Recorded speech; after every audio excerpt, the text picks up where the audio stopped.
যুগে যুগে অনেক নবী এসেছেন, পয়গম্বর এসেছেন, সাহাবায়ে কেরাম এসেছেন, মহিয়সী জান্নাতি নারী এসেছেন। প্রত্যেক নবী, প্রত্যেক সাহাবী, প্রত্যেক মহিয়সী নারী, প্রত্যেক পয়গম্বর ধৈর্যের পরীক্ষা দিয়েছেন। কিছু এক্সাম্পল দিব কোরআন থেকে, আমাকে উত্তর করতে হবে আগে।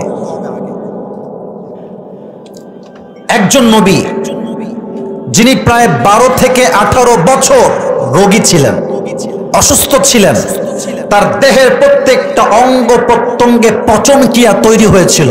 এই নবীর নাম কে বলতে পারবেন? মাশাআল্লাহ, আইয়ুব আলাইহিস সালাতু ওয়াস সালাম। এই দলিলটা কোরআনে আছে না নাই? আল্লাহ তাআলা বলছেন, ওয়া আইয়ুবা ইয নাদা রাব্বাহু আন্নী মাসসানিয়াদ-দুররু ওয়া আনতা আরহামুর রাহিমিন। যখন আইয়ুব আলাইহিস সালাতু ওয়াস সালাম প্রচন্ড পরিমাণে অসুস্থ হয়ে গেলেন, কোন বর্ণনায় আসছে 12 বছর, কোন বর্ণনায় আসছে প্রায় 18 বছর, দেহের প্রত্যেকটা অঙ্গ প্রত্যঙ্গে পচন ক্রিয়া, হাত পচে গেছে, পা পচে গেছে, দেহের প্রত্যেকটা অঙ্গ প্রত্যঙ্গে পচন ক্রিয়া তৈরি হয়েছে। He has never ever complained anymore. একদিনও কোনো অভিযোগ করেন নাই, একদম চুপচাপ ধৈর্যশীল।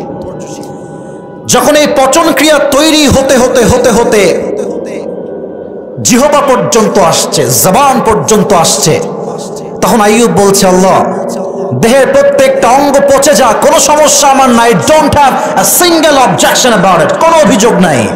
কিন্তু যে জবান দিয়ে তোমার জিকির করি, যে জবান দিয়ে তোমাকে আমি ডাকি, এটা যদি নষ্ট হয়ে যায়, এটা আমি সহ্য করতে পারবো না। আল্লাহ আন্নী মাসসানিয়াদ-দুররু ওয়া আনতা আরহামুর রাহিমিন, I am in danger and you are the most merciful, you are the most gracious and you are the most kindful Lord. আল্লাহ আমি তো বিপদগ্রস্ত, তুমি না দয়াময়, তুমি না মায়াময়, আল্লাহ তুমি আমারে শিফা দান করো।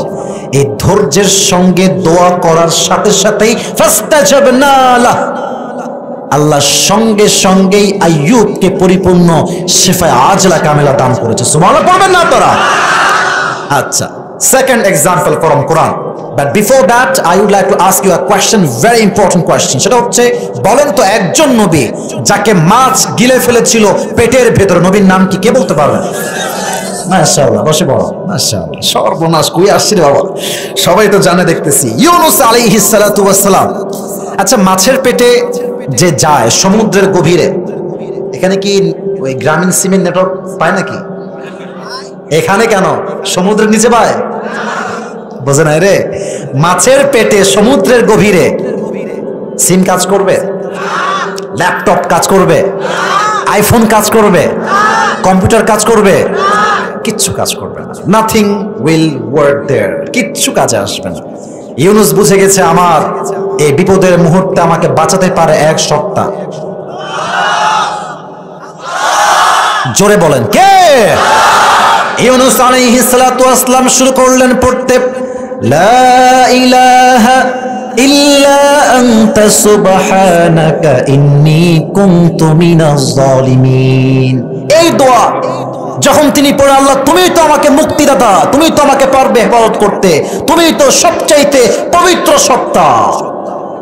যখন তিনি আল্লাহকে মাছের পেটের ভেতরে সমুদ্রের হাজার হাজার ফিট পানির গভীর থেকে ডাক দিয়েছে, আল্লাহ তুমি তো আমাকে বাঁচাতে পারবা, আর কেউ পারবে না। ফাস্তাজাবনা লাহ, আল্লাহ তাকেও মাছের পেট থেকে মুক্তি দান করেছেন। একটু জোরে সোরে সবাই মিলে মজা করে সুবহানাল্লাহ পড়তে পারলে না সবাই মিলে? আচ্ছা, বলেন তো আমার নবীজির বউ ছিল কয়টা? সর্বনাশ, মাশাআল্লাহ। এখানে প্রশ্ন করতে এখন ভয় লাগছে ভাই, যেভাবে উত্তর দিচ্ছেন আপনারা। বলেন ছিল কয়টা? আচ্ছা, এমনি প্রশ্ন করছি, এটা কিন্তু বাঁধানোর স্বার্থে একদমই না। আমি ওই মনোমাইন্ড বিলংই করি না। আমি চাই সবাইকে সম্মানের সঙ্গে বোঝাতে, that's why I am asking, otherwise আমি জিজ্ঞেস করতাম না। আচ্ছা, নবীর প্রথম স্ত্রীর নাম কি বলতে পারবেন? রাদিয়াল্লাহু তাআলা আনহা। আচ্ছা, আরেকটা প্রশ্ন, নবীর অনেক বউ তো ছিল আমরা জানি, বাট একজন বউ, she was single, she was not divorced, she was virgin, এই বউয়ের নাম কি বলতে পারবেন? আয়েশা রাদিয়াল্লাহু তাআলা আনহা। মাশাআল্লাহ, রিয়েলি অ্যাপ্রিশিয়েটেড, সবাই জানেন। আচ্ছা, ছোট্ট একটা হাদিস মনে আসছে। আচ্ছা, একজন মেয়ের জীবনে সতীত্বের চাইতে দামি জিনিস আর কি কিছু হতে পারে? বলেন না কেন? হতে পারে, পারে পারে পারে। আজকালকার মেয়েদের কথা বলতে গেলে বড্ড কষ্ট পাই, বাট বলতে হয় যেহেতু ওয়াজ করি, জায়গাটাই হচ্ছে বলা। আজকালকার 7-এর মেয়েরা, 7 তো ইয়ার বহুত জ্যাদা হো গিয়া, 6 বা 5-এর মেয়েরা টিকটকও করে, প্রেমও করে বেড়ায়। Do you agree with this? একমত আপনারা সবাই? কথা কি ভুল বলছি আমার যুবক ভাই? বলো বলো বলো বলো বলো। 5 বছরের মেয়ে যে এখনই নষ্টামি করছে, এই ক্লাস 5-এ পড়ে, যার বয়স মাত্র 11 বা 12, এই মেয়ের বয়স 22 হলে কি করবে আপনি ভাবেন? কথা ঠিক কিনা বলো যুবক ভাইরা আমার? মেয়েদের জীবনের সবচেয়ে দামি জিনিস হচ্ছে তার ভার্জিনিটি, তার সতীত্ব। আম্মা জান আয়েশা, হাদিসে আসছে, নবীর প্রত্যেকটা বউকে নবীজি প্রত্যেক মাসে লটারি করে বাহিরে ঘুরতে নিয়ে যেতেন। এই লটারি কি আপনারা বোঝেন? আচ্ছা, আমার দিকে তাকান, যদিও বোঝেন আমি জানি, জাস্ট এক্সাম্পল দেওয়ার জন্য টিস্যুর বক্সটা নিলাম, please don't take it negatively, okay? এগুলো হচ্ছে লটারির কাগজ, ঠিক আছে? খাদিজার নাম এক জায়গায়, আয়েশার নাম এক জায়গায়, আরেক বিবির নাম আরেক জায়গায়, ফর এন এক্সাম্পল বলছি, ফর এন এক্সাম্পল। তো রাখা হয়েছে একটা ছোট্ট পেয়ালার ভেতরে। আচ্ছা, যখন একটা কাগজ তুলেছে যে এই মাসে কে ঘুরতে যাবে বাহিরে, কাগজ খুলে দেখছে নাম লেখা আছে আয়েশা রাদিয়াল্লাহু তাআলা, একদম হাদিস থেকে বলছি, বানানো কোনো কথা নয়, আয়েশার নাম আসছে রাদিয়াল্লাহু তাআলা আনহা। নবীজি বলেন, আয়েশা যাও, রেডি হয়ে যাও, তোমাকে নিয়ে এবার আমরা আউটিং এ যাব, ঘুরতে যাব। আয়েশাকে নিয়ে তিনি বের হয়ে গেলেন, লম্বা সফর, লম্বা ট্যুর, ঘুরলেন। যখন সফর থেকে কাম ব্যাক করবেন বাসার দিকে, সফরের ঠিক মাঝখানে যখন বাসায় আসবে, আয়েশার প্রচন্ড পরিমাণে প্রকৃতির ডাকে সাড়া দেওয়ার একটা প্রয়োজন দেখা দিল। উনি বললেন, এই উটের যেই মালিক, মানে যে চালাচ্ছে উট, বলে থামো, স্টপ। সে থেমেছে। এবার তিনি উটের হাউদাজ থেকে, অর্থাৎ পালকি থেকে নেমে একটু দূরে গিয়েছেন প্রকৃতির ডাকে সাড়া দেওয়ার জন্য। And the fact is, Aisha radiyallahu ta'ala anha, she was very slim. উনি খুব খুব খুব পাতলা মানুষ ছিলেন। আমিও পাতলা, আমিও কিন্তু মোটা না। তো উনি আমার চাইতে আরো বেশি পাতলা ছিলেন। হাদিসে আসছে খুবই স্লিম, খুবই পাতলা, খুবই চিকন ছিলেন তিনি। তো উনি উঠে উঠলেও বোঝা যায় না, না উঠলেও বোঝা যায় না।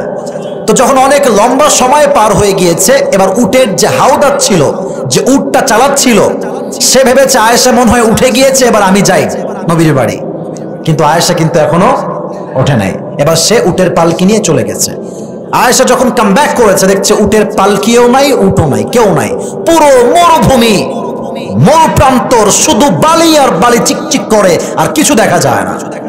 এবার তিনি চিন্তা করলেন যে কিরে, আমি যদি এখান থেকে বাসায় যেতে চাই, আমি যাবো কেমনে, কি করা যায়?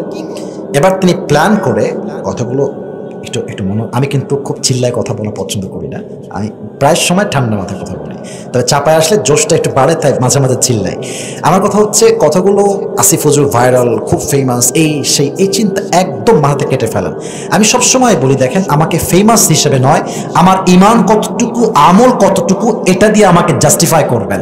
একজন মানুষের ফ্যান ফলোয়ার্স বেশি হয়, যে সফল হওয়া হতো, হিরো আলমের মতো সফল ভাষা কেউ হইতে পারতো না যুবক ভাইরা, কথা ঠিক কিনা বলো? ওই চিন্তা ভাবতেন, মনোযোগটা বাড়ার শোনা। যখন হাউদাজ তিনি পেলেন না, এবার তিনি লম্বা একটা চাদর বিছিয়ে চাদর মুড়িতে ঘুমায় গেলেন। দীর্ঘ লম্বা সময় পরে একজন সাহাবী, তার নাম হচ্ছে আব্দুল্লাহ ইবনে মুআত্তাল রাদিয়াল্লাহু তাআলা আনহু, তিনি আসছেন। কারণ নবী তাকে দায়িত্ব দিয়েছেন, যারাই হারিয়ে যাবে তুমি রিসিভ করে নিয়ে আসবা। যখন তিনি আসলেন, মরুভূমি পুরোটাই ফাঁকা, কেউ নাই, কিন্তু মরুভূমির ঠিক মাঝখানে একটা লম্বা চাদর দেখতে পাচ্ছে, মনে হচ্ছে কেউ শুয়ে আছে। ওখানে যে দেখলেন যে কোনো একজন নারী এখানে শুয়ে আছে, ওই কাছে আয়েশা বুঝতে পারলেন কেউ হয়তো বা এসেছে। তিনি সঙ্গে সঙ্গে উঠে সুন্দর করে মুখ ঢেকে উঠে গেলেন হাউদাজে। দীর্ঘ লম্বা সফর করে তিনি বাসায় ফিরে আসলেন। এদিকে মুনাফিকের সর্দার সুযোগ পেয়ে গেল, হায় হায় হায়, এবার সে পুরো মদিনায় একটা প্রোপাগান্ডা ছড়াই দিল যে আয়েশা সফর থেকে কাম ব্যাক করার সময় অমুক সাহাবীর সঙ্গে জেনা করে বাসায় ফিরে আসছে। এই আওয়াজ নাউজুবিল্লাহ আপনারা তো হইতে পারে বলে আমি বিশ্বাস করি না, বলেন না নাউজুবিল্লাহ ভাইরা? আচ্ছা, আয়েশার মতো একজন চরিত্রবান, সতীত্ববান নারী কোন যুবকের সঙ্গে জেনা করতে পারে, এটা কি আপনার বিশ্বাস হয়? হয় হয় হয়। কিন্তু আয়েশা কিচ্ছু জানে না যে আমার নামে এত বড় মিথ্যা অপবাদ দেওয়া হয়েছে। এবার তিনি বাসায় ফিরে আসলেন। তিনি লক্ষ্য করলেন নবী আগে যেমন ভালোবাসতেন এখন আর তেমন ভালোবাসেন, আমার দিকে তাকায় না, সালাম দেয় না, কালাম দেয় না, কথা নাই বার্তা নাই। বাট তিনি জানতেন না আসলে কি হয়েছে। এবার যখন আয়েশা রাদিয়াল্লাহু তাআলা আনহা বাসায় ফিরে আসেন আবু বকর রাদিয়াল্লাহু তাআলা আনহুর কাছে, উনিও তাকায় বাট সালাম দেয় না, ভালোবাসা নাই। কারণ সবার কানে পৌঁছেছে আয়েশা নাকি অমুক সাহাবীর সঙ্গে জিনা করে বাসায় আসছে। বাট এটা কি সত্যি না মিথ্যা উনি কিচ্ছু জানেন না। তো একজন কাজের মহিলা ছিল, সে আসছে, বলছে আয়েশা তুমি কি জানো তোমার নামে কি হয়েছে? বলছে কি হয়েছে বলেন তো আমাকে। তোমার নামে এই মিথ্যা তহমত দেওয়া হয়েছে, তুমি নাকি অমুকের সঙ্গে জেনা করে ফষ্টি নষ্টি করে বাসায় আসছো। এটা শুনে প্রচন্ড আঘাত পেলেন, চুপচাপ বসে গেলেন। আস্তাগফিরুল্লাহ, নাউজুবিল্লাহ, আমি তো জীবনে এমন কোনো কাজ করি নাই, আমার নামে মিথ্যা অপবাদ কে দিয়েছে? ইন দ্য মিন টাইম নবীজি আসছেন, বলছে আয়েশা শোনো। আসলে কি জানেন, বিপদে পড়লে কিন্তু আশেপাশে মানুষের রূপটা বের হয়ে আসে। হ্যাঁ, যখন দেখবেন টাকা পয়সা অনেক আপনার, বাপরে বাপ, আরে দোস্ত তুমি তো আমার দোস্ত, আর কে আমার দোস্ত বলো। আর যখন দেখবেন চাকরি নাই, টাকা নাই, অবস্থা খুবই নিচের দিকে, আশেপাশের সব রক্তের আপন মানুষগুলো পর হইতে দেরি হবে না যুবক ভাইরা, ঠিক কিনা বলো? নবীজি বলছে আয়েশা তুমি যদি জেনা করেই থাকো বা ফষ্টি নষ্টি হয়ে গিয়ে থাকে বা অন্যায় হয়ে গিয়ে থাকে, তুমি আল্লাহর কাছে তওবা করো। এবার আয়েশা আর সহ্য করতে পারলেন না, বলছে ইয়া রাসূলুল্লাহ আপনি আমাকে বিশ্বাস করেন না? ইয়া হাবিবাল্লাহ আপনি আপনার বউকে বিশ্বাস করেন না? বলছে না না আমি তো বিশ্বাস করি, বাট যদি মানুষ হিসেবে হয়ে যায় আল্লাহর কাছে মাফ চেয়ে নাও। এবার আয়েশা বললেন আমার কাছে ধৈর্য ছাড়া আর কোনো হাতিয়ার আর বাকি নাই। আমি চুপ হয়ে গেলাম। আমার ধৈর্য, আমার ভরসা, আমার আশা এক সত্তা, তিনি কে? এবার দেখেন সবরের ফলাফল কাকে বলা হয়, সবরের বিনিময় কাকে বলা হয়। আয়েশা রাদিয়াল্লাহু তাআলা আনহা ধৈর্যের পরিচয় দিয়েছেন এবং ফলাফল হিসেবে তার চরিত্র যে পবিত্র, সে যে একজন সতীত্ববান নারী, তাকে সতীত্ববান প্রমাণ করবার জন্য আল্লাহ নিজেই আসমান থেকে জিবরাইলের মাধ্যমে ওহী নাজিল করে, আয়াত নাজিল করে তার সতীত্বকে পবিত্র ঘোষণা করে দিয়েছে। আল্লাহ যাকে পবিত্র বলে তাকে আর কেউ কি অপবিত্র বলতে পারে? তাহলে কি বুঝলেন? মানুষ যখন গালিগালাজ করবে ডোন্ট রিঅ্যাক্ট, কিচ্ছু বলবেন না, it's just a matter of time. সময় যখন ঠিক হবে সব ঠিক হয়ে যাবে, ততক্ষণ পর্যন্ত সবর করবেন এক সত্তার উপরে, তিনি কে? এবার আসেন আরেকটা মজার হাদিস গল্প শোনাই। গল্প তো না, বিশাল লম্বা একটা ঘটনা, তবে হাদিস থেকে গল্প বললে, হাদিস থেকে ঘটনা বললে আপনাদের কি কোনো কষ্ট হবে? রাত তো প্রায় 12:30 বাজতে গেল, আমি তো 11:30টায় উঠেছি। আমার ওয়াজ কি আমি মন মতো করতে পারবো আজকে, নাকি আপনারা আমাকে সময় দিবেন তো আজকে? ইনশাআল্লাহ দিবেন তো দেন, সবাই কাশি দেন, তাকবীর দেন, লিল্লাহি তাকবীর। তো নবীজির প্রথম বউ যেন কে ছিল?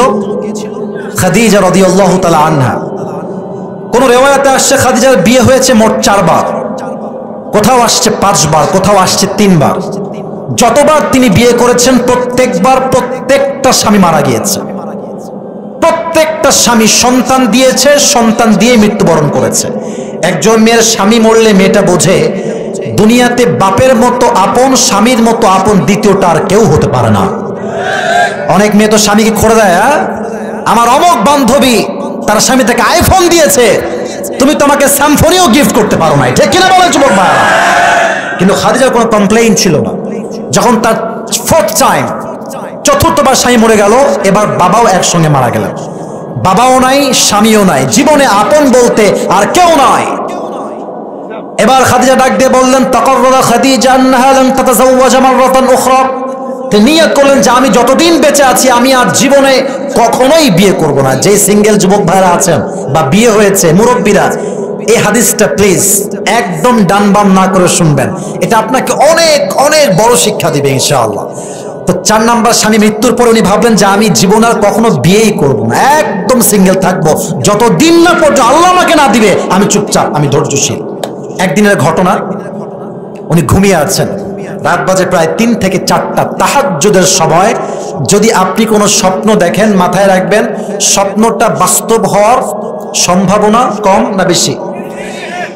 এই যে এদিকে আমার দিকে, look at my face, right সাইডে look at my face, mobile কেউ টিপবে না। No one is allowed to use the iPhone or any kind of smartphone. Please phone হাতে রাখবেন না আমার দিকে। আচ্ছা বলেন, তাহাজ্জুদের সময় যে স্বপ্ন আমরা দেখি দেখি বেশি কবুল হয় না কম কবুল হয় যুবক ভাইরা? বেশি কবুল হয়। উনি দেখলেন আমাবস্যার রাত, চতুর্পাশে অন্ধকার, কিচ্ছু দেখা যায় না, একদম ঘুটঘুটে অন্ধকার। হঠাৎ তার চোখ পড়লো আকাশের দিকে, দেখলেন যে একটা লম্বা চাঁদ আকাশে ভাসছে, তারা ভাসছে। চোখ পড়ার সঙ্গে সঙ্গে চাঁদ আসমান থেকে সোজা খাদিজার বুক বরাবর নেমে আসছে। আর চাঁদ যখন আসমান থেকে জমিনে নেমেছে, ঘুটঘুটো পুরো অন্ধকারের জমিনটা চাঁদের আলোতে আলোকিত হয়ে গেছে। আর আলোর ছটা এতটা বেশি ছিল, খাদিজার ঘুম তখনই ভেঙে গেছে। এবার তিনি ঘুম থেকে উঠে তার চাচা ওয়ারাকা বিন নাফেল দৌড় দিকে, চাচা আমি একটা স্বপ্ন দেখেছি আমার ঘুমের মধ্যে। আমি স্বপ্নে দেখলাম চতুর্পাশে অন্ধকার, চাঁদ আমার দিকে নেমে আসছে, চাঁদের পুরো দুনিয়াটা আলোকিত হয়ে গিয়েছে। ব্যাখ্যা কি হবে চাচা, আমাকে বলুন আপনি এখনই। চাচা খুব দ্রুত ঘুম থেকে উঠে তাওরাত খুলেছেন, ইনজিল খুলেছেন।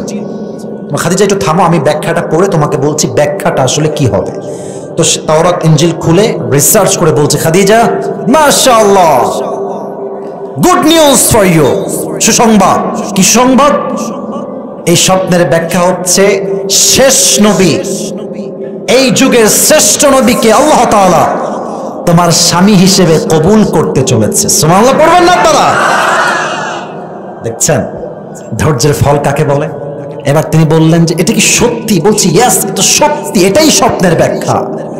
এবার তিনি ভাবলেন যে কবে আসবে আমার সেই স্বপ্নের যুবক, যাকে আমি বিয়ের মাধ্যমে দুনিয়ার জীবনে সফল হব, আখিরাতেও সফল হব। এবার তিনি ভাবতে লাগলেন কবে আসবে, অপেক্ষার প্রহর গুনতে শুরু করলেন। একদিনের ঘটনা, খাদিজার কাছে একজন দাসী আসলো, এসে বলল, খাদিজা, মদিনা এবং মক্কা একজন যুবক প্রচুর পরিমাণে নাম কুড়িয়েছে, নাম অর্জন করেছে, যার নামই হচ্ছে আল আমিন, তার উপাধি বিশ্বস্ত যুবক। আমার নবীর মতো বিশ্বস্ত যুবক আর কেউ কি হতে পারে? পারে পারে পারে। তো বললেন আপনি চাইলে তাকে নিয়ে ব্যবসায় লাগাতে পারেন, আপনি ব্যবসায় আরো ভালো কাজ করতে পারবেন। তাই তো, কথা তো ঠিকঠাক আছে, যাও তাকে দাওয়াত দাও। তো একটা বিশাল বড় কার্ড দেওয়া হলো, নবীজিকে ইনভাইট করা হলো ব্যবসার কাজে, বিয়ের কাজে নয়। এই হাদিসের পাঠ বুঝতে হবে, ব্যবসার কাজে না বিয়ের কাজে যুবক ভাইয়েরা, ব্যবসার কাজে, বিয়ের কাজে নয়। তো উনি আসলেন। তো হাদিসে আসছে যখন নবীজি খাদিজার ঘরে প্রবেশ করেছেন, নবীর চেহারায় এতটা নূর ছিল, পুরো খাদিজার ঘরটা নবীজির চেহারার নূরে নূরান্বিত হয়ে গেছে। সুবহানাল্লাহ। আচ্ছা আমার হাতে দেখেন তো, এটা আমার হাত দিয়ে আমি কি ধরেছি? আমার হাতে অনেকে বলছেন লজ্জা পাচ্ছেন নাকি? না থাকলে বলেন, এটার নাম কি? আচ্ছা একটা ছোট্ট কথা বলেই ফেলি, আমাকে দাড়ি রেখে প্রশ্ন করছে, এটা মন থেকে বলবেন, একদম বানায় বলবেন না। আমাকে কি দাড়ি রেখে মানে খ্যাত লাগতেছে? খ্যাত লাগতেছে? আচ্ছা অনেক মেয়েদের দাড়ি পছন্দ হয় না, আমি জানি, তো হাসবেন না, কথা কিন্তু সত্য। যে মেয়েদের দাড়ি পছন্দ হয় না, এটা যুবকদের জন্য কাজে দিবে আগামীতে। যদি তোমাকে কোনো মেয়ের দাড়ির জন্য পছন্দ না করতে চাই, ওর জন্য বিটিএস এর হিজড়া নিয়ে এসে ওর সঙ্গে বিয়ে দিয়ে দিল, ওর ছাড়া আর কোনো ভালো অপশন আমার কাছে নাই। আর দুই নাম্বার কথা, যদি কোনো মেয়ে তোমাকে দাড়ি দেখে পছন্দ নাই করতে চায়, বলবো যে তুমি আমাকে পছন্দ করার কে, আমি তো নিজেই তোমাকে বিয়ে করব না। নবীর যে দাড়ি ছিল, নবীজি কি অসুন্দর ছিলেন না সুন্দর ছিলেন? আমার নবীর মতো সুন্দর সুদর্শন যুবক পৃথিবীতে দ্বিতীয়টা আর কেউ কি হতে পারে? যাদের চেয়ে সুন্দর তুমি নবী আমার কামলিহি ওয়ালা, দো জাহানের বাদশা তুমি প্যারা নবী সাল্লাল্লাহু আলা, দো জাহানের বাদশা তুমি প্যারা নবী সাল্লাল্লাহু আলা, যাদের চেয়ে সুন্দর তুমি নবী আমার কামলিহি ওয়ালা। সুবহানাল্লাহ। কোথায় আমাদের সবার এত সুন্দর চেহারা দেখে খাদিজা বলছে এটাই মনে হয় শেষ নবী হবে, but she was not 100% sure, she was confused about it. আসলেই কি শেষ নবী এটা? এবার নবীজি বসে আছে ঘরের ভেতরে, খাদিজা অপর প্রান্তে বসে আছে আর এক ঘরে, কিন্তু ঘরের দরজা খোলা, জানালা খোলা। খাদিজা দূর থেকে নবীর চেহারা দেখছে জানালা দিয়ে, আর তাওরাত সামনে খুলেছে, ইনজিল খুলেছে, যে নবীর চেহারাটা দেখতে আসলে কেমন হবে।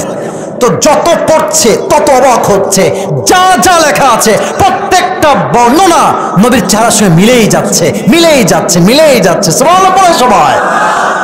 এবার তিনি ডেফিনেটলি অ্যান্ড ড্যাম শিওর যেটাই হচ্ছে শেষ নবী মুহাম্মদুর রাসূলুল্লাহ সাল্লাল্লাহু আলাইহি ওয়াসাল্লাম। আর যুবক ভাইরা, তোমার আমার মেয়ে পছন্দ হইলে আমাদের সাহস আছে, আমরা বলতে পারি, বাট মেয়েদের কিন্তু সেই সাহসটা আসলে একদমই নাই। এবার খাদিজা এটা আসলে অনেক লম্বা হাদিস, আমি প্রেসাইজলি বলছি জাস্ট সবরের মেসেজটা দেওয়ার জন্য।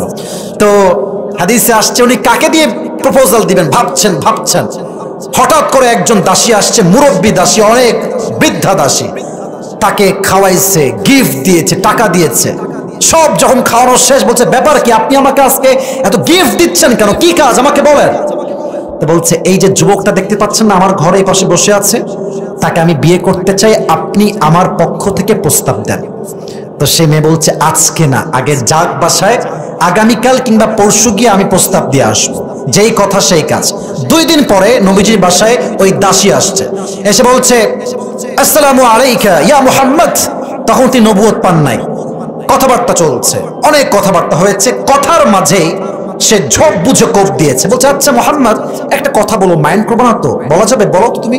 বলছে, বলো না, সমস্যা নাই, আমি একদম ফ্রিলি কথা বলছি।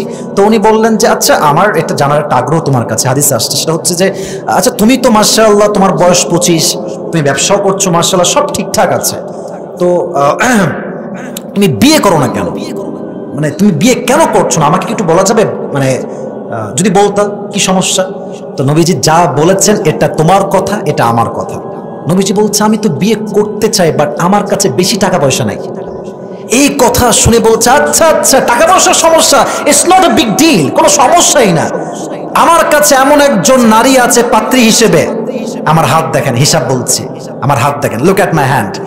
আমার কাছে এমন একজন নারী আছে যাকে বিয়ে করলে মোহর দেওয়া লাগবে না, যাকে বিয়ে করলে বাড়ি দেওয়া লাগবে না, যাকে বিয়ে করলে কাপড় দেওয়া লাগবে না, যাকে বিয়ে করলে ভরণ পোষণ দেওয়া লাগবে না, যাকে বিয়ে করলে তোমাকে কোনো ব্যবসা করতেই হবে না, বরং তোমার ব্যবসা করতে যা যা লাগে, যত টাকা লাগে, যত আসবাব লাগে, যত মাধ্যম লাগে, সেই তোমাকে সব এনে দিবে।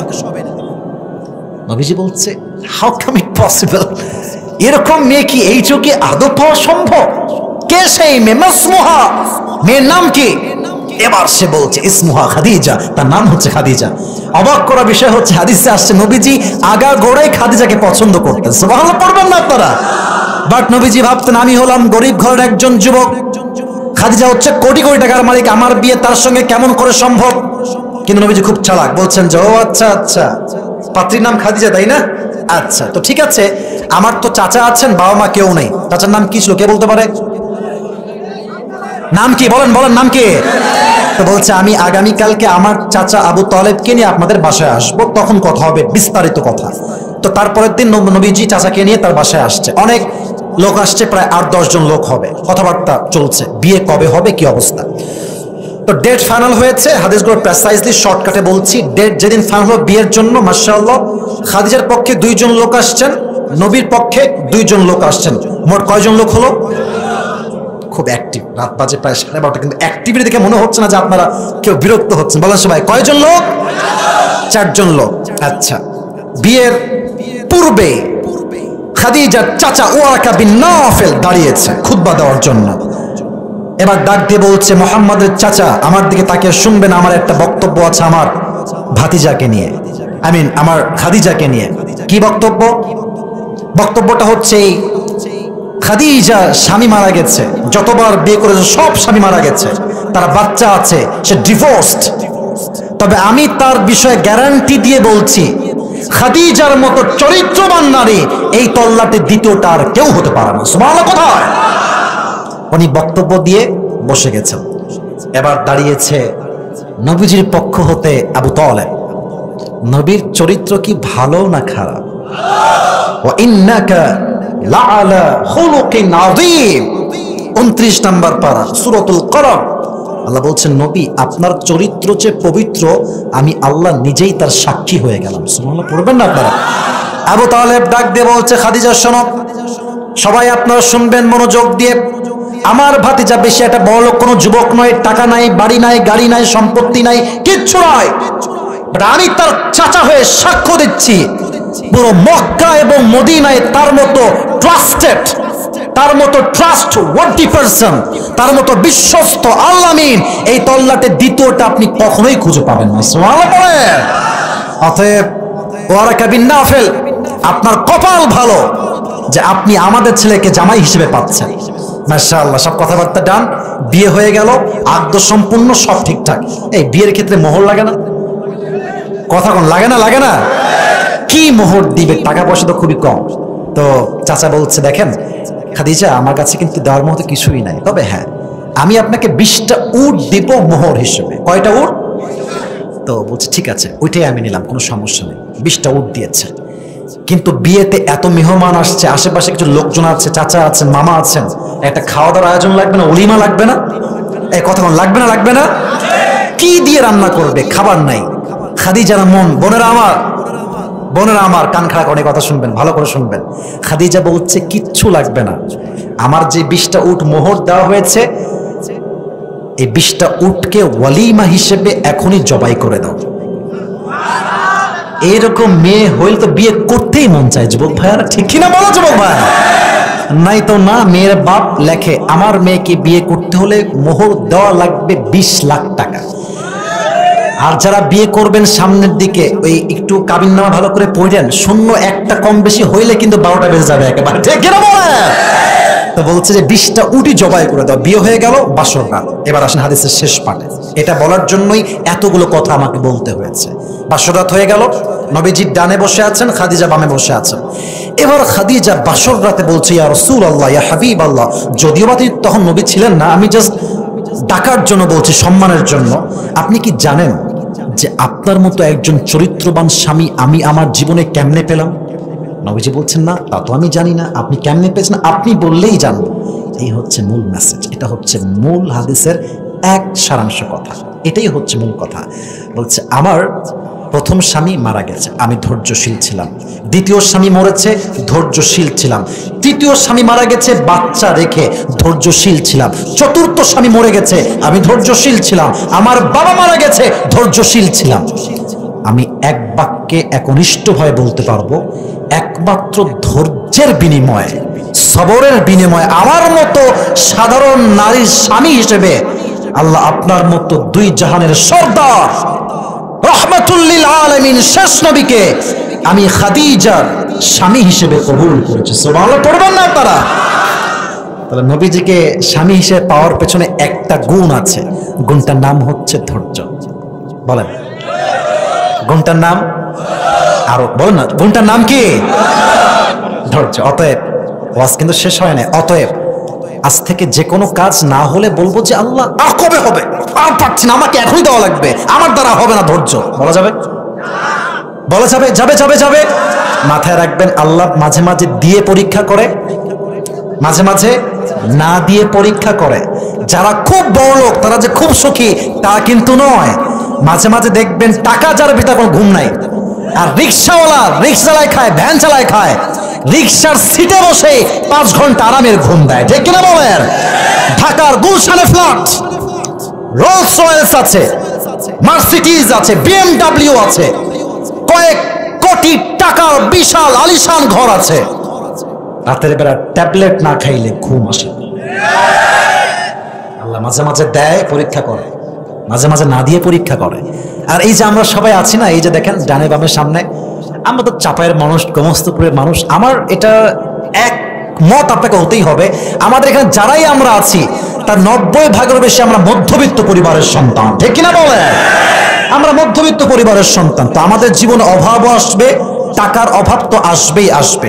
আচ্ছা, নবীজির একজন মাত্র মেয়ে যার দ্বারা বংশ বিস্তার হয়েছে, শেষ হাদিস বলবো এটাই, তার নাম কি বলতে পারবেন? ফাতেমা। নাম বলেন সবাই, নাম কি? আপনার পারবেন আমি জানি, এটা আমার খুব ভয় লাগছে বলতে, তাও মানে ভালোবেসে বলছি। ফাতেমার স্বামীর নাম কি ছিল? মাশাআল্লাহ। আচ্ছা, শেষ প্রশ্ন, তাদের সংসার থেকে মাত্র 2 জন সন্তান পৃথিবীতে আগমন করেছিল, কি নাম বলতে পারবেন? মাশাআল্লাহ, হাসান এবং হুসাইন রাদিয়াল্লাহু তাআলা আনহুমা। ছোট্ট হাদিস বলে আজকের ওয়াজটা এখানে শেষ করে দিচ্ছি। একদিন ঘরে এতটা অভাব দেখা দিল যে 3 দিন যাবত চাল নাই, ডাল নাই, ভাত নাই, খাবার নাই, কিচ্ছু নয়। আলীও ক্ষুধার্ত, ফাতেমাও ক্ষুধার্ত, সন্তানরাও ক্ষুধার্ত। হায় হায় হায়, 3 দিন যাবত চাল ডাল ভাত কিচ্ছু নাই। এবার আলী রাদিয়াল্লাহু তাআলা আনহু ডাক দিয়ে বলছে, ফাতেমা তোমার কাছে আমার একটা আবদার হলো, অভাব চলছে আমাদের সংসারে, বাবার কাছে যাও, গিয়ে কিছু চেয়ে নিয়ে আসো, আমি আর ক্ষুধায় টিকতে পারছি না, যাও বাবার কাছ থেকে খাবার নিয়ে আসো। ফাতেমা বের হয়ে গেছে আব্বার কাছে, আব্বা জান আতিনি শাইআন, গিভ আস সাম ফুড, খাবার দেন, আমরা অনেক অভাবে আছি, খাবার দাবার কিছু নাই, বড্ড অভাব চলছে। এবার নবীজি ধৈর্যের পরীক্ষা শুরু করেছে। এই ফাতেমা শোনো, আমার দিকে তাকাও, তোমাকে দেওয়ার জন্য আমার কাছে 5টা বকরি আছে, 5টা দোয়া আছে। সাদা গেঞ্জি, কিরে দোয়া না করে কই যা, সাদা গেঞ্জি তুমি বসো, শেষ হাদিস তো। বলেন কয়টা অপশন? আর কিছু না, এদিকে এদিকে বলেন কয়টা অপশন? চাপায়ের ভাই বলেন জোরে, কয়টা? 5টা বকরি আছে, 5টা, তুমি কোনটা নিবা? ফাতেমা হচ্ছে এই তো আব্বাজান আমাকে ধৈর্যের পরীক্ষা নিচ্ছে। বলছে আব্বাজান আমার 5টা বকরি লাগবে না, আমাকে 5টা দোয়া শিখাই দিলেই আমি খুশি হয়ে যাব। সুবহানাল্লাহ পড়েন, আপনারা পড়েন। নবীজি বলেন ফাতেমা তুমি পড়ো আমার সাথে, আপনারা পড়েন, সবাই পড়েন একদম জোরে। ইয়া আউয়ালাল আউয়ালিন, এত আস্তে বললেন, একটু জোরে, একটু গলা। ইয়া আউয়ালাল আউয়ালিন,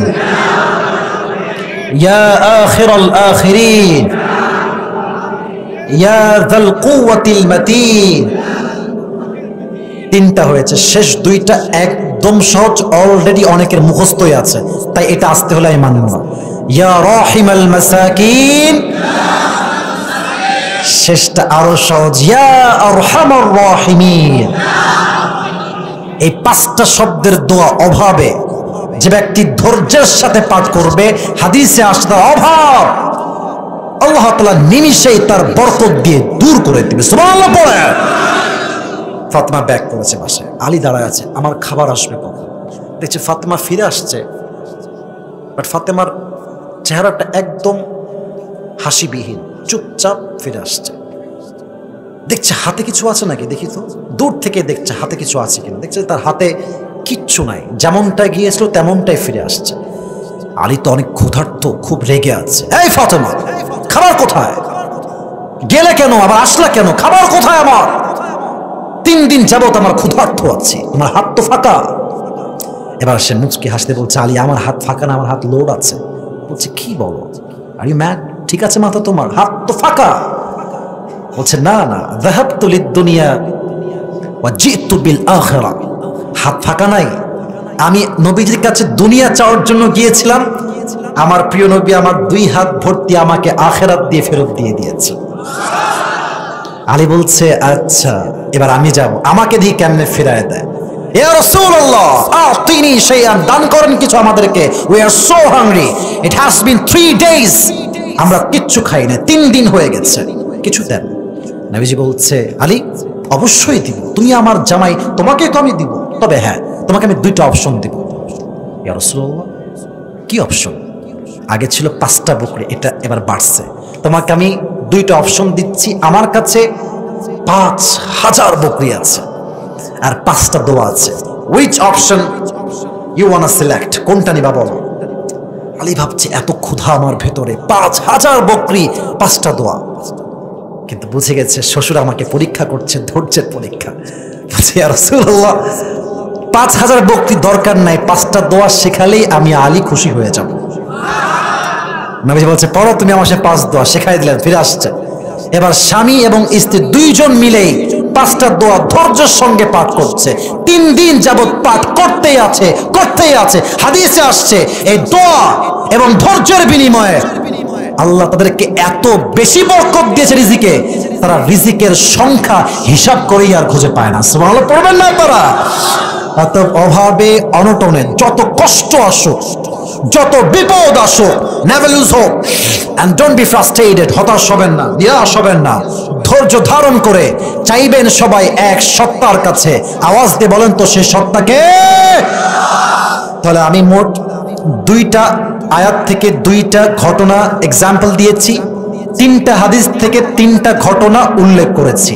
পুরো চ্যাপ্টারটাকে জাস্ট প্রেসাইজলি বলবো, তারপরে দেখব কে পুরস্কার পায়। এই পুরস্কার দিয়েই দোয়া হবে। সবাই একটা কাশি দেন। এবার কিন্তু তাকবীর দেওয়া লাগবে আমার সাথে। আর হ্যাঁ, কেউ যেন আর না ওঠে। দু একজন লোক ওয়াশরুম লাগতে পারে, রাত প্রায় 1টা বেজে গিয়েছে, ইটস ফাইন, যেতেই পারে, কোনো সমস্যা নেই। বাট হ্যাঁ, এখন আর কেউ উঠতে পারবেন না, কেউ এলাও না। সবাই একটা তাকবীর দেন, লিল্লাহি তাকবীর। আল কোরআনের আলো। তাকবীরটা আমি দিব না, আমি একজন যুবক চাই, ডানে বামে বা সামনে, এনিওয়ান কুড বি, যে কেউ হতে পারো, যার বউ নাই, যে সিঙ্গেল, জীবন আর ভালো লাগে না, সেই যুবকটা দাঁড়িয়ে এখন 3টা তাকবীর দিবা বাঘের মতো। কে আছে দাঁড়িয়ে যাও, লিল্লাহি তাকবীর বলতে হবে।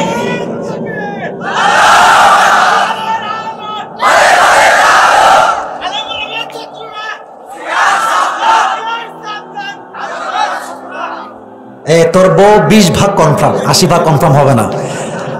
আর কে আছে যে একভাবে তাকবীর দিবে 3 বার, মানে খুব বাঘের মতো? কে আছে? হ্যাঁ,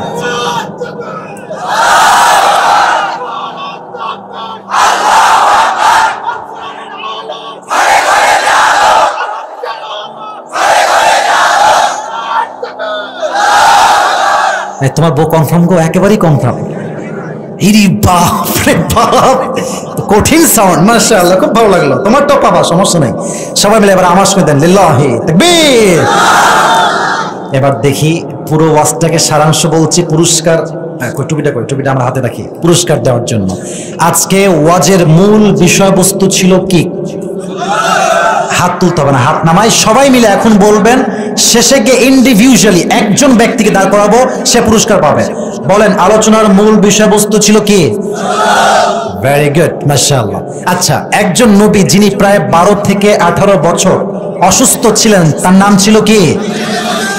তিনি যে এই অসুখ থেকে মুক্তি পেয়েছেন, এর পেছনে সবচেয়ে বড় গুণটা কি ছিল? সাউন্ডস গুড, মাশাআল্লাহ, আপনারা সবাই খুবই অ্যাক্টিভ, ভেরি গুড। আচ্ছা, 2 নাম্বার আয়াত ছিল, একজন নবী যাকে মাছ তার পেটে গিলে ফেলেছিল, তিনি কিসের বিনিময়ে এই পেট থেকে মুক্তি পেয়েছেন? 2টা জিনিস, এক হচ্ছে ধৈর্য, আর এক হচ্ছে দোয়া। আমার দিকে তাকান, এক হচ্ছে ধৈর্য, আর এক হচ্ছে, ভেরি গুড, মাশাআল্লাহ। 3 নাম্বার, এখান থেকে কিন্তু হাদিসের চ্যাপ্টার শুরু। 3টা হাদিস বলেছি। প্রথম হাদিস হচ্ছে এমন একজন নারীকে নিয়ে, যেই নারী নবীজির একমাত্র কুমারী এবং ভার্জিন ওয়াইফ ছিলেন। নবী তার জীবনের প্রথম স্বামী হিসেবে এসেছিল, তার আগে কোথাও বিয়ে হয় নাই। সে নারীর নাম কি বলবেন চাপায়ের ভাইরা? আয়েশা রাদিয়াল্লাহু তাআলা আনহা। তার উপরে জেনার তহমত দেওয়া হয়েছে, ওই যুবকের সঙ্গে জেনা করে বাসায় ফিরে আসছে, এ বিশাল বড় একটা ব্লেম দেওয়া হয়েছে। এটা কি সত্যি না মিথ্যা? মিথ্যা। তো তিনি তো বলেছেন, আল্লাহ তুমি এত বড় জালেম, তুমি এত বড় অন্যায় করলা, এরকম বলছিলেন নাকি? ইয়েস নাকি নো? না, উনি বলেছেন, আল্লাহ মানুষ চাই বলুক, আমি তোমার জন্য ধৈর্যশীল হলাম। বিনিময় কি পেয়েছে? আল্লাহ তার চরিত্র যে পবিত্র, আল্লাহ নিজে কোরআনে আয়াত তার জন্য, পবিত্রতার জন্য, তার সতীত্বকে কলুষিত যারা করেছে, এটাকে মুক্ত করবার জন্য আল্লাহ নিজে কোরআনে আয়াত নাযিল করেছে। সুবহানাল্লাহ, পড়বেন না আপনারা? আচ্ছা, 4 নাম্বার স্টোরি অ্যান্ড লেসন, যেটা হাদিস থেকে আমি বলেছি, একজন নারী যিনি আমার প্রিয় নবীজির প্রথম স্ত্রী ছিলেন। কি নাম বলছেন না যে আপনারা? খাদিজা রাদিয়াল্লাহু তাআলা আনহা। উনি যে শেষ নবীকে তার স্বামী হিসেবে পেয়েছেন, সবচাইতে বড় গুণ এর পেছনে কি ছিল? এক বাক্যে বলেন, এর নাম কি ছিল? আচ্ছা, সর্বশেষ হাদিস ছিল নবীজির কলিজার টুকরা একজন মেয়েকে নিয়ে। মেয়েটার নাম কি ছিল? স্বামীর নাম কি ছিল? 2 সন্তানের নাম কি ছিল? আচ্ছা, অভাব ছিল কয়দিন? নবীজি বললেন, যাও তোমাকে 5টা বকরি দিয়ে দিলাম। এরকম বলছে নাকি? কয়টা অপশন দিয়েছিল? এটা কি পরীক্ষা করার জন্য দিয়েছে? ধৈর্য পরীক্ষার জন্য। তো ফাতেমা বলেন, আব্বাজান দোয়া বাদ দেন, আমাকে আগে খাবার দেন। কি চেয়েছেন? দোয়া। আর যখন ফিরে আসছে, আলী গিয়েছে, আগে ছিল 5টা বকরি, এবার হয়েছে কয়টা? তো আলী বলছেন, নবীজি কিসের 5টা দোয়া, আমাকে 5টা বকরি আগে দেন। ইয়েস নাকি নো? নবীজি দোয়া শিখাই দেন। আচ্ছা, দোয়া শিখলেন, ধৈর্য ধারণ করলেন, এর বিনিময়ে কি হলো? আল্লাহ সমস্ত অভাবকে মাত্র কয়েক দিনের মধ্যে তারা গায়েবী খাজনার থেকে বরকত দান করে সমস্ত অভাবকে দূর করে দিয়েছে। সুবহানাল্লাহ পড়বেন না আপনারা?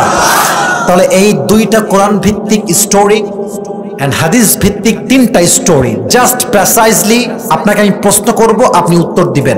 কার মাথায় ঢুকেছে মোটামুটি পারবে? হাত তুলো বা দাঁড়িয়ে যাও। 2 3, আচ্ছা আমি বলি 2 3 4 5, আচ্ছা আমি বলি, ঠিক আছে, মারামারি না, আমাকে কেউ ডাকবেন না, হুজুর হুজুর হুজুর হুজুর না, আমার মাথায় পেইন শুরু হবে। আমি বলি, আমি দেখছি কাকে দেওয়া যায়। লটারি করা যাবে না এখানে, দেখছি আমি কাকে দেওয়া যায়। দাঁড়াচ্ছ তুমি আগে, তোমার নাম কি গো? তাহমিদ হাসান। আচ্ছা এই দাঁড়াও দাঁড়াও দাঁড়াও, এই তোমরা যারা আছো বসে, তোমরা একটু বলো তো কে আগে দাঁড়াইছে, একটু বলো তো তোমরা কে আগে দাঁড়াইছে, দেখছো তোমরা? আচ্ছা হয়ে গেছে, আমি বুঝে গেছি, এটা আমাকে সিলেক্ট করতে হবে। বাদ দেন, আমি দেখছি। Let me see. Okay okay, হুজুরকে দিব। আচ্ছা আমি বলি এই তুমি আসো হুজুর সাহেব, আমি বলছি, যদি ও না পারে আমি সুযোগ দিব। বসো, তোমরা বসে পড়ো, যদি না পারে আমি সুযোগ দিব। হুজুরের একটা সম্মান রাখলাম। আমি বলি এদিকে, সেই যেভাবে ইটস নট লাইক দ্যাট। সে যদি না পারে তোমাদেরকে সুযোগ দেওয়া হবে ইনশাআল্লাহ। যদি হুজুর ভাই উঠে আসেন, আমি সবাইকে সুযোগ দেই 3 বার, তাকে দিব 2 বার, কারণ সে হুজুর মানুষ, সে আটকায় গেলে বেশি ছাড় দেওয়া যাবে না যুবক ভাইরা, ঠিক কিনা বলো? যদি সে না পারে আমি তোমাদেরকে চান্স দিব, প্লিজ মনটা খারাপ করো না। এই হ্যান্ড মাইক কোথায়? দিব ইনশাআল্লাহ। এই যে হ্যান্ড মাইক দাও স্যার, ঠিক আছে না? এটা যতটুকু পারা যায় দিয়েছি।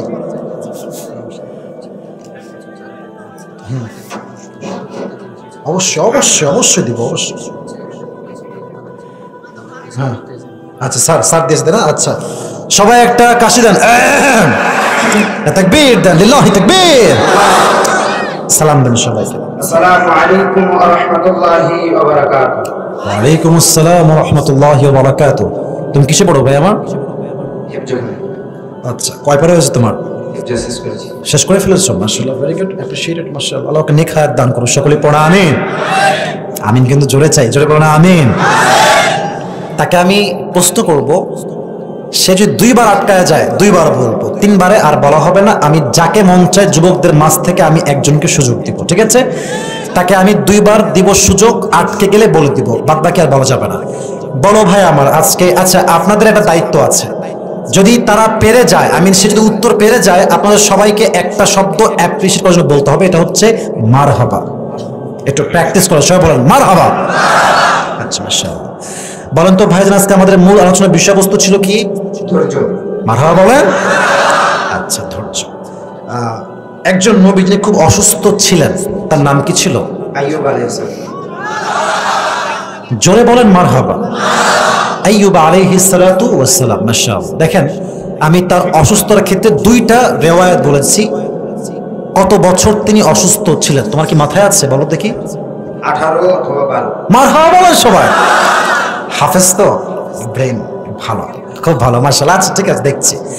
আচ্ছা বলেন তো, উনি যে অসুস্থতা থেকে মুক্তি পেয়েছেন কিসের বিনিময়ে, কেমনে পেয়েছেন? ধৈর্য এবং দোয়া। মারহাবা বলেন সবাই। তুমি যেহেতু হাফেজ, তাই কমন প্রশ্নই তো করতে হবে ভাই, আমি কি আকাশ থেকে প্রশ্ন নিয়ে আসবো নাকি? হ্যাঁ, তুমি যেহেতু হাফেজ, তুমি আয়াতটা তেলাওয়াত করো, যে আয়াতটা আমি উল্লেখ করেছি কোরআন থেকে। ইয়া আইয়ুহাল্লাযীনা আমানু ইসতাঈনু। এটা তো সবরের ক্ষেত্রে, ওটা তো প্রথমের দিকে, ওটা তো ভূমিকার আয়াত।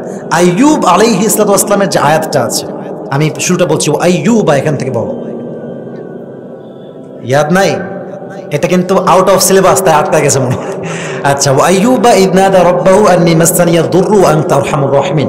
আমি নিজেও কিন্তু হাফেজ, তো এটা নিয়ে অহংকার করছি না, বাট বলছি হাফেজদের জন্য অবশ্যই ইয়াদটা স্ট্রং হবে। বাট তুমি মনে হয় কেবল শেষ করছো, তাই না? আচ্ছা ঠিক আছে, তুমি এবার বলো, দ্বিতীয় যে নবী তার নাম কি ছিল? ইউনূস আলাইহিস সালাম। সে কিসে আটকে ছিল? তিনি মাছের পেটে। মারহাবা বলবেন না আপনারা? শোনেন, কমন প্রশ্ন আমিও জানি, বাট এটা মাইকে নিয়ে সবার সামনে, ক্যামেরার সামনে বলা, ইটস রিয়েলি হার্ড জব। এটা এতটা সহজ ভাববেন না। অনেককে দেখেছি একদম সহজ কথা, ওর পুরো হাত পা থর থর থর থর থর করে কাঁপতেছে। So, ও যে বলছে ওকে বলেন সবাই মারহাবা।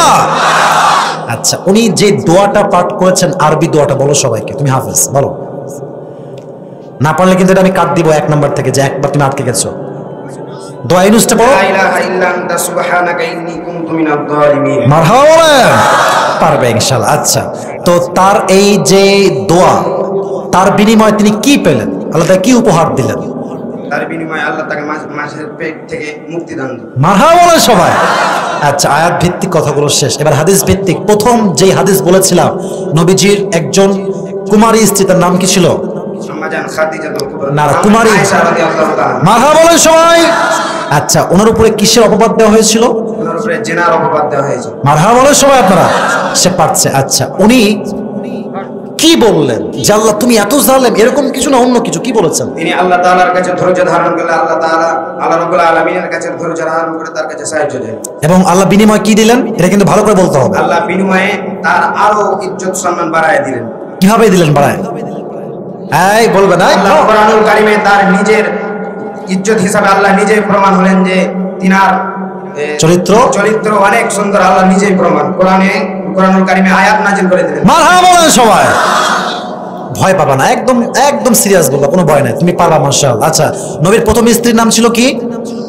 নবীর প্রথম স্ত্রী আম্মাজান খাদিজাতুল কুবরা রাদিয়াল্লাহু তাআলা আনহা। ওনার স্বামী মারা যাওয়ার পরে উনি কি বললেন আল্লাহকে, যে আল্লাহ আমি এটা করলাম, এটা বিনিময়ে তুমি আমাকে কি দিবা? বলো দেখি কি বলেছেন তিনি? আল্লাহ রাব্বুল আলামিনের কাছে ধৈর্য ধারণ করেছেন। এবং বিনিময়ে তিনি কি পেলেন? বিনিময়ে সর্বশ্রেষ্ঠ নবী, দোজাহানের নবীর স্ত্রী হিসাবে গণ্য হলেন। মারহাবা বলেন সবাই। এবার কিন্তু তোমাকে আটকাই দেব আমি, কারণ তুমি যদি হাফেজ হও তোমাকে এটা মুখস্থ রাখতে হবে।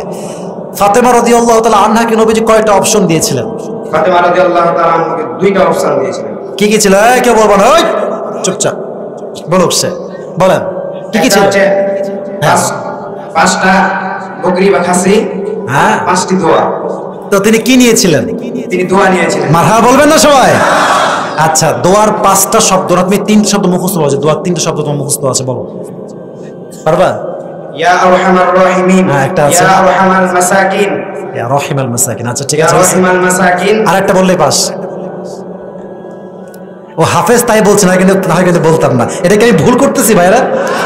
এরা জেনারেল ছাত্র, এরা কলেজের ছাত্র, স্কুলের ছাত্র না। ইয়া কুওয়াতিল না, ইয়া রাল কুওয়াতিল। তোমার 1 মার্ক কাটা, তুমি একবার আটকে গেছো। আচ্ছা, এবার বলো তারপরে কি হলো? তারপরে হযরতে আলী রাদিয়াল্লাহু তাআলা আনহু। এবার কি হলো? এবার তিনাকে 5000 খাসি এবং 5টি দোয়ার কথা বললেন। মারহাবা বলেন না, একে আটকানো যাবে না, এই পারে পেরে যাবে মনে হয়। এটা মারহাবা বলবেন না তো সবাই মন খুলে, কি ব্যাপার? আচ্ছা, এবার তিনি কি বললেন যে নবী আমার কি লাগবে? দোয়া লাগবে। দোয়া লাগবে। দোয়ার বিনিময়ে লাস্টে কি ঘটলো? লাস্টে কিছুদিনের মধ্যে তিনার যে অভাবগ্রস্ত হয়েছিলেন, তিনার আল্লাহ রাব্বুল আলামিন তার অভাবগ্রস্তকে দূর করে দিলেন। মারহাবা বলেন সবাই। তোমার মাথা মনে হয় ছোট রে বাবা। আচ্ছা, তা ওটা খুলো, যে টুপিটা ছোট হয় পরে গিয়ে এটা কেটে সেলাই করে নিয়েও ভালো হয়ে যাবে, ঠিক আছে? ওকে, দেখা যাক হয় কিনা।